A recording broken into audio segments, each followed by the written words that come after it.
What's up, everybody? Getting into this episode of GH. Today was an interesting day. It's the beginning of the custody hearing. It was a hot mess.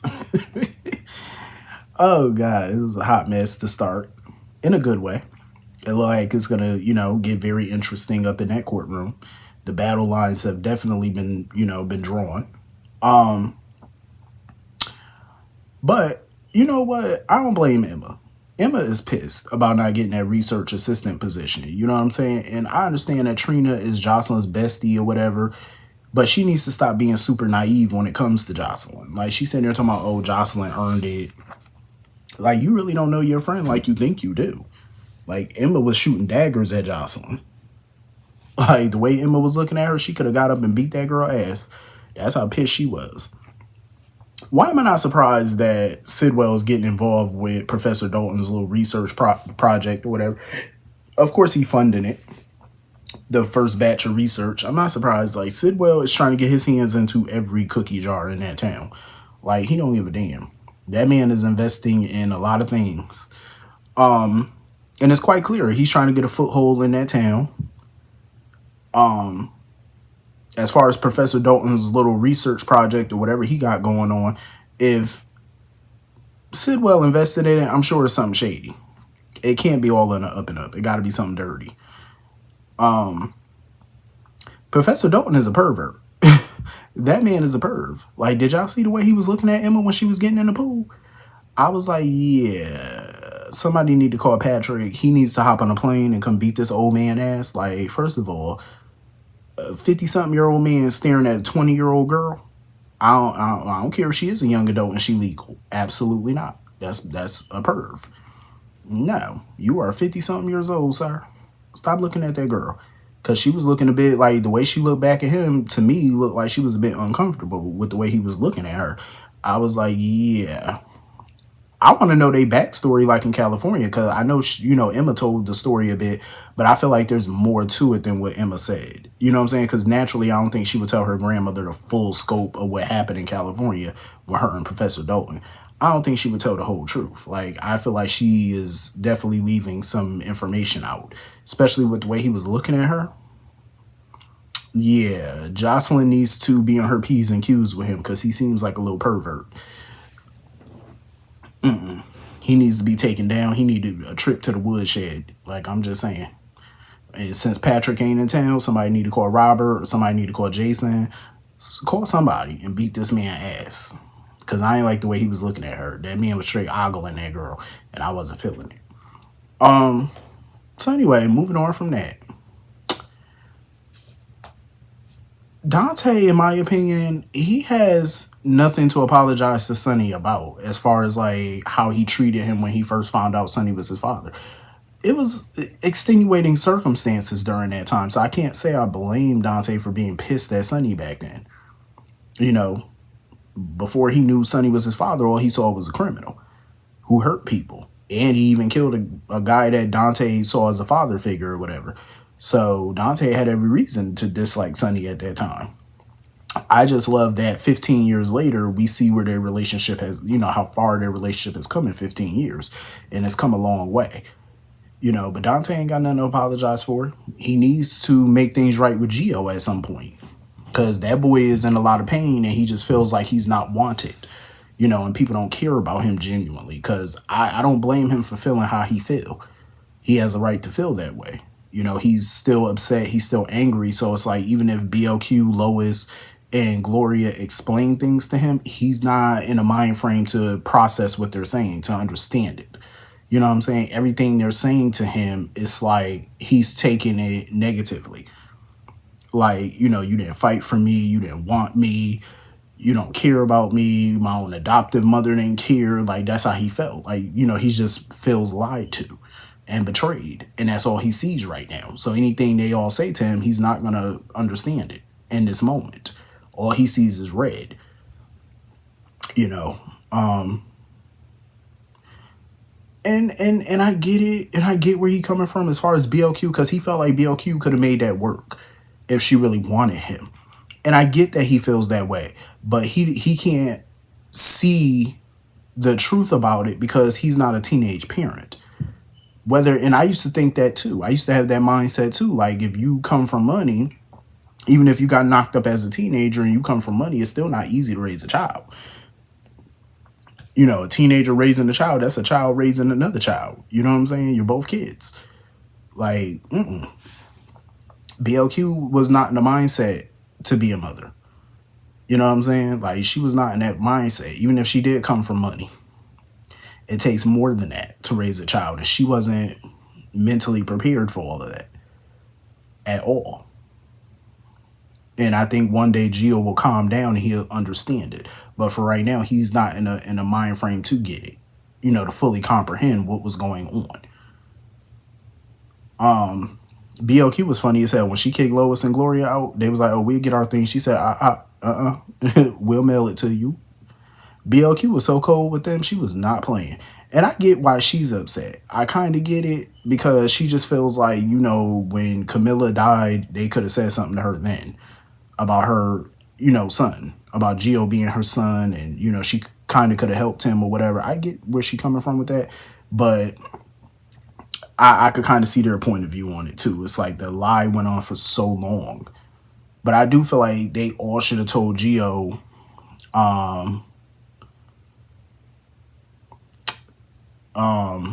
they all should have told him as he was getting older that he was adopted. So that way, once he became a young adult, he wasn't blindsided by it. You know what I'm saying? But I guess by that point, they just felt like it wasn't no point in saying it. Yeah, I get it, but look at the result. It turned out to be a fucking disaster at this point by not telling it. Lois, I feel like deep down, she just want people to understand why she did what she did. She wants forgiveness. She wants absolution. But it's like, baby, you ain't getting that right now. Ain't nobody willing to give it. Sonny still values their friendship, but he's still looking at her sideways too. Sonny is looking at her definitely like, I feel like their friendship has been hurt due to this. He may not look at her the same. Understandable. So anyway, moving on from that, Marco. I don't trust him. I don't fully trust Marco. He said, "Well, son, I can't really put all my trust in him. Him wanting to help Alexis and stuff, talking about, he's well versed in, international banking laws and stuff like that." I'm kind of glad Alexis said no, because we don't know what side Marco is really on at this moment. We don't really know. Like, he's a question mark. He has his daddy's interests, so we don't know if he's trustworthy enough, to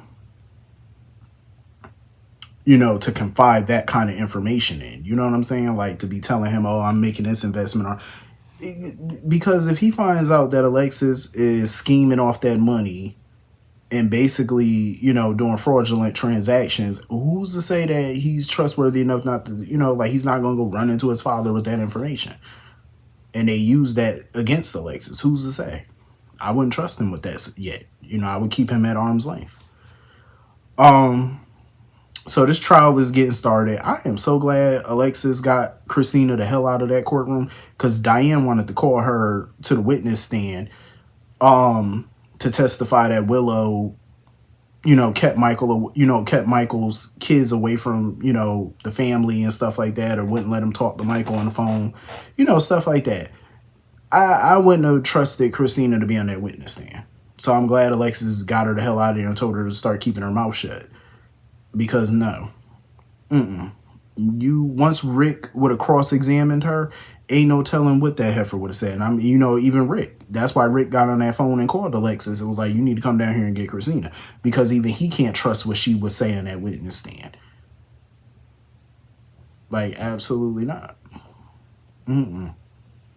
Especially if Diane say certain things to her or Rick has to cross-examine. That would have been a disaster.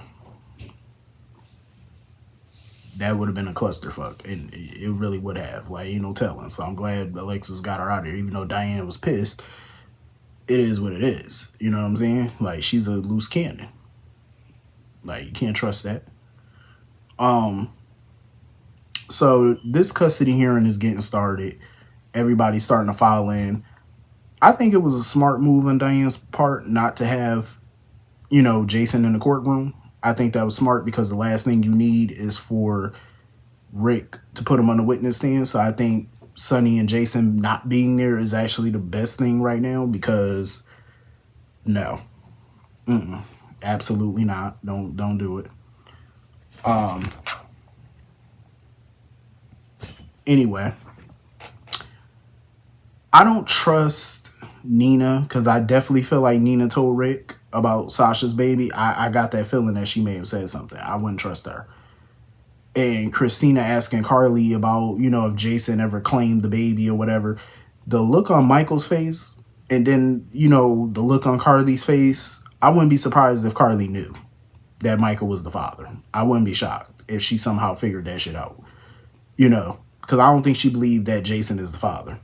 I don't think she believed because she was like, oh, we ain't talk about it. I haven't asked him. Something tell me she knows something. I could be wrong, but something tell me she may know something about that situation. So they get up in the courtroom. It's opening arguments, opening statements or whatever. So Michael offered Willow $5 million as a divorce settlement. That's overly generous because that's way more than I would have ever offered.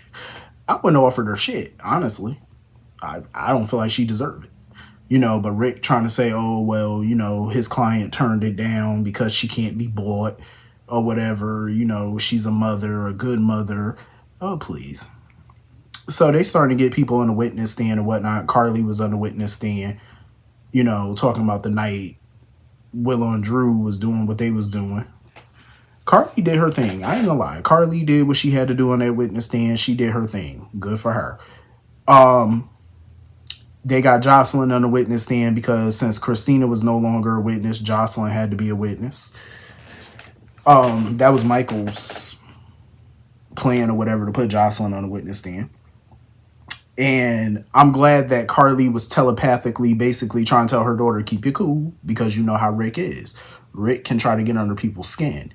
And Jocelyn can fly off the handle at a moment's notice if Rick says the wrong thing. So I'm glad Carly was like looking at her like, yo, keep you cool, be straight, don't do nothing stupid, don't give him no ammunition. Then they got Chase on the witness stand to talk about his marriage to Willow and ask if Willow ever cheated on him. He said, yeah. Rick sitting there talking about something. Oh, who did she cheat on you with? Michael. Okay, that's beside the point. I mean, yeah, she cheated with Michael, but at the end of the day, it adds to the pattern that Willow created. She's a cheater. That's what she does. She has a pattern of cheating on the men that she's married to. That's her pattern. So I can't blame Diane for opening that up, and letting the court see, like, yo, this is what she does, And Drew was a damn fool for even being with her because at the end of the day, once somebody new comes in and saves her and stands up for her, Drew would be in a rear view mirror because she has a hero complex. She loves anybody who could save her. Like, you come in and save her from something, oh, she gonna look at you different now. She gonna look at you like she wants you now. That's her MO. So they got Dante in the witness stand and whatnot, and of course Rick brings up the Claudia situation. And I'm glad Diane gave him the opportunity to explain that whole situation because I'm like, listen, you bringing up something that happened 16 years ago, it has no bearing on this. You know what I mean? Like, it doesn't talk about him as a parent. That was back when he was a youth. That was back when he was like 18 years old, 18, 19. You know what I'm saying? So, come on. But I'm not surprised that Rick is going to bring up old wounds and stuff like that because, Rick's doing what he's getting paid to do. Because that's what Drew want. Drew want him to annihilate Michael in court. And I'm glad they got Tracy on the witness stand because Tracy was like, she put it out there. She was like, Michael's the future of the family. And Drew is jealous. Drew wants what Michael has. And he's pissed that he can't get it. So naturally, that's why he wanted Willow. Tracy was laying it all out there. Of course, they bring up the kidnapping stuff, and Tracy admitted that she was arrested for it. Because at the end of the day,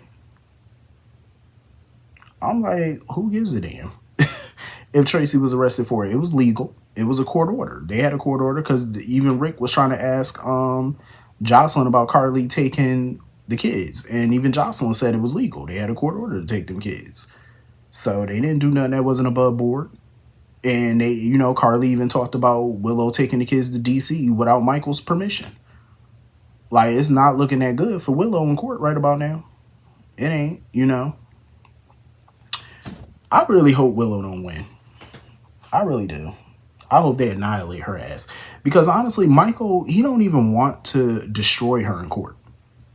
He made that abundantly clear to Jason that he don't even want to destroy her. But he has to do what he got to do. I feel like Willow and Drew are forcing his hand. Like, he's not trying to show her that dark side, but it's like you're forcing him to do it. Because she can't think for herself. She won't do what's right for the kids. So take her ass down. It is what it is. But anyway, that was pretty much the whole episode. Hit the comments. Let me know what you all thought. And I will see you all later. Peace.